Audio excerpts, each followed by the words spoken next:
वालेकुम। है ईमान वालों, हर चीज़ बदल जाएगी। सब्जियाँ, फल, हवाएं, मौसम, कोई चीज़ भी तुम्हें सुकून कल्ब नहीं देगी। ना दौलत, ना बिल्डिंगें, ना कोठियाँ, ना गाड़ी, ना तुम्हारी बदकारी, अय्यारी, ना मक्कारी, ना अय्याशी। कोई भी चीज़ तुम्हारे काम नहीं आएगी।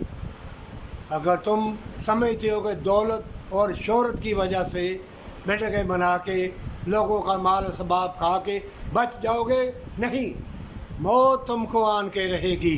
याद रखना, मैंने देख लिया है, बदकारों के ऊपर भी वफा करके देख लिया। अल्लाह ने जन्नत का तुमको कह के अल्लाह ने भी देख लिया।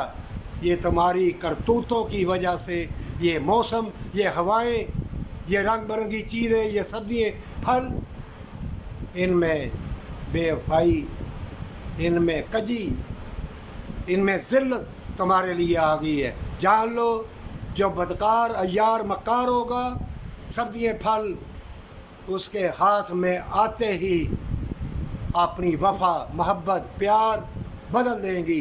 एक एक लुक़मा अल्लाह से पूछ के दाखिल होता है।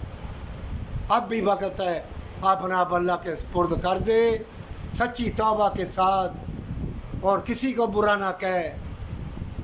सबके लिए दुआ कर। अगरचे तू मोमिन है, अगरचे तू जन्नत के लिए आया है, इबादत के लिए आया है, दुनिया में बागात, महल बनाने, बम बनाने, मिसाइल गिराने और मुज़र हवाएं करने नहीं आया।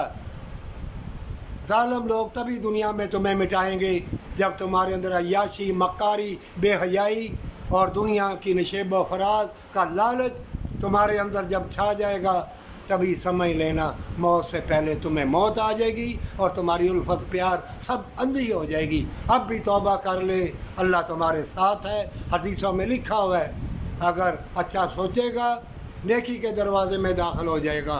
सब अच्छा सोचो ईमान वालों, नेकी के दरवाज़े में दाखिल हो जाओ, नहीं तो मारे जाओगे।